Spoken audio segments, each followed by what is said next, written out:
What's up, y'all? It's your girl, A Millie in the building, aka The Love of Your Life, and I'm here with JayRich. JayRich just released his newest EP called Fell in Love with the Narcissist, and y'all gonna get in on all the tea and all the news about what it means to fall in love with a narcissist.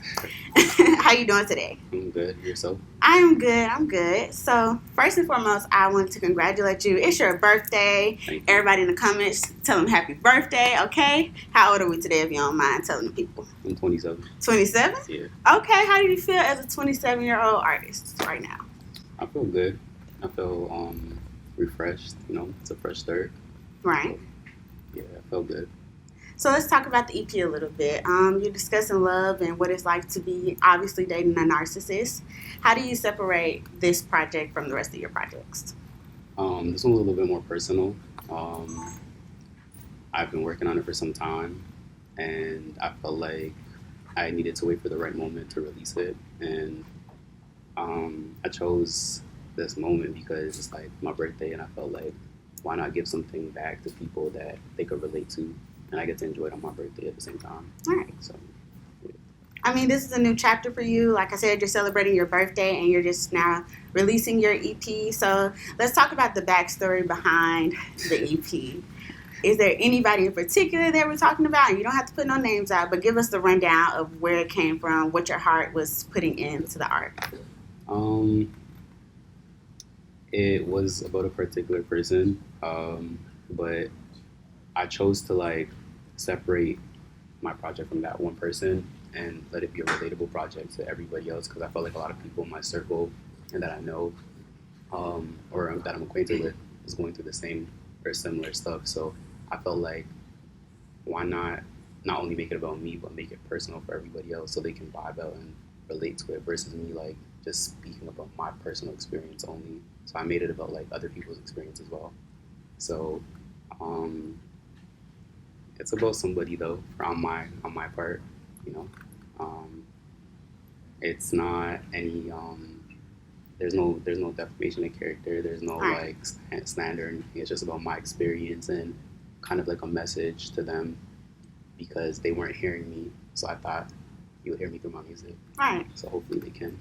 And at the end, you did leave a message, and I wanted to talk about that a little bit. But I'm going to hold off on that one, because I did want to commend you on the fact that you recognize music as a piece of art. Yeah. I think a lot of people now, they're just doing it because they're able to throw a couple words together, but to be able to convey your story and the way that you view love and relationships through music is such a beautiful thing. So definitely wanted to commend you on that. I appreciate that. Ain't no love, it's do or die. Do you feel that way? In this society, no.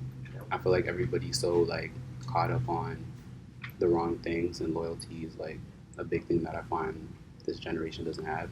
And I'm an old soul, so it's like I'm based on loyalty and I'm big on respect. I feel like a lot of people in this day and age doesn't have what it takes to really love somebody and really like know the definition of love. I feel like everybody's like infatuated and they're not really in love. So that statement is like, it goes a long way, because if you're really gonna use the word love, I feel like you gotta mean it, and you gotta like let it gravitate to everything. Like you gotta be willing to like give what it takes to love somebody. So how do you know when you're being loved? When there's loyalty and respect and everything is mutual, and you could just feel it. Like you can't really, it's not something that you know, you just feel it. I think it's more of a feeling than knowing, you know? I don't know. I'm going to have to disagree with you on that. Sometimes I think love can be a feeling with the emotions and things that come with it, but I think love is a choice more so than it is a feeling. Okay. I like that. You picking up what I'm putting down? Yeah. I mean, because at the end of the day, when you do choose to love somebody, you're accepting their flaws and everything that they come with. That's true. And a narcissist. I know in the post that you put up a post for your marketing, the project, and you had a woman at the end. She made a TikTok and she was talking about how loving a narcissist, it kind of takes away from you as a person. It does. So what qualities about yourself do you feel like you lose when you're loving someone, or when you fall in love, or when you're not loving responsibly? It just kind of depends on the kind of hold and control they have over you. So like you become insecure. There's financial aspects in it. there's like you just start not loving yourself, you start losing yourself, Right. and things that you are used to doing, you don't do anymore. Like you miss out on things that you like to do that you're passionate about because you're so consumed in the relationship and that person. Um, Everything just goes out the window because your focus is like on them, and once they have you and you're focused on them, you can't focus on yourself. So Right. that's the scary part. I chose falling in love with a narcissist because I feel like nobody has nobody talks about it often. It's starting to become more like self-aware now. Mhm. It's really like a disease. Like it's a scary thing. And Are you open to, or do you find yourself capable of loving the next partner that you may pursue? I personally am traumatized. Okay. The first song on my project was actually called Traumatized. Mhm. It was a remix from the song Traumatized. But obviously, I needed to change it, which is why I changed it to Pain in My Heart. So, me personally, I don't think so. I think that one person ruined it for everybody else. Right now, I feel like I'm just like healing right now and trying to get back to me, music, cooking, everything that I love to do that I'm passionate about. And maybe if that right person comes along, then I'll be willing, considering, you know. Would you be able to give any advice to, say, someone younger than you, or even someone older than you who wanted to pursue love again after they've been hurt? What advice would you give them? Don't ignore the red flags. When you see the red flags, it's either you run or you try to come to an agreement to fix these problems. And if not, then you need to like be on to the next. Doesn't matter how much you love this person or how dedicated you are to like wanting to be with them. Don't get consumed in that. Okay, so I have a question. Mm-hmm. Don't get offended in any form or fashion, okay? Got you. So I saw that you had locks at one point in time. Yeah. And I know for me, if I'm leaving a relationship or something like that is going on, I'm changing my hair. Why did you cut your locks? And who is this new person that we're experiencing now? Because I know with locks, there's one personality, because there's a journey with that. People Exactly. really take pride in their locks. So who are you now compared to who you were with locks? I actually loved my locks and I regret cutting them. I felt like it was like a Britney Spears moment, I think. My ex really loved my hair. Mm. I felt like because I started not loving myself because of this narcissist, and you loved that one thing about me, it needed to go. I am considering growing it back because I felt really good about myself and confident with my locks. So now that I'm like free of the situation, I feel like that journey will be a lot better. The new me is getting back to the old me. So when I had my locks, that was the old me. You get where I'm coming from, you know? I do. Yeah. Listen, I just cut my hair not too long ago, too.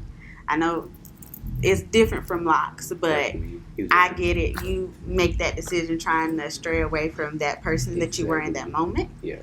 But it's okay. Hair grows. And that all that energy that you built up when you were in a relationship with her was stuck in your hair too. So it's good to release that. You see? That. That's a good quote. That's a good Instagram quote. Listen, you can use it in your next caption. Just make sure you tag me, okay? I got you. Tell me who JayRich is. Tell your audience who JayRich is. And I am a big creative. I like to dibble and dabble in a lot of things. I was recently a single foster parent with 3 kids by myself in Canada, in Toronto. I recently stopped because I felt like I needed to focus on my creative side a little bit more, and they consumed a lot of my time, which I don't regret because it was a big accomplishment and I molded all 3 of those kids and changed their life and impacted their life. I feel like there's more to me as far as music, my artists, culinary. I also breed exotic dogs. Like I do everything. Oh. My biggest focus though right now is my music. So that's what I want my entity to be, like my music and creative directing and styling. So I do have a few clients that I'm working with right now. I have a client in Canada. Her name is Paris Richards, and I'm styling her for Rolling Loud for her first performance. So that's what I want JayRich to be known as, like stylist, creative director, and an artist producer on some DJ Khaled shit. Do the things that people say about Virgos, does that carry into your character as a person as well as your art? I never really hear much bad things about Virgos. So, and not Something that a saying Virgo would say. not saying that because I'm a Virgo. I just feel like my sign represents like someone that's loyal, down to earth, raw and real. Just tell it like it is. We do have a little crazy side sometimes, but when I walk in a room, I impact people and I make people smile. I would rather be a Virgo than any other sign. Okay. Well, I'm not gonna take that personal. I'm a Taurus. Okay. I think I'm pretty cool. Oh, I mean, look at your energy. You're cool. You're cool people. So Oh, thank you. Yes. You can come back. Well, again, congratulations on your new release. Stream, purchase, look, everything. Make sure y'all go tap into Fell in Love with the Narcissist, and y'all shout him out, say happy birthday, send all your best birthday wishes, and y'all send him a bottle to his P.O. box, okay? Appreciate it. Stay tuned for the next episode. Peace.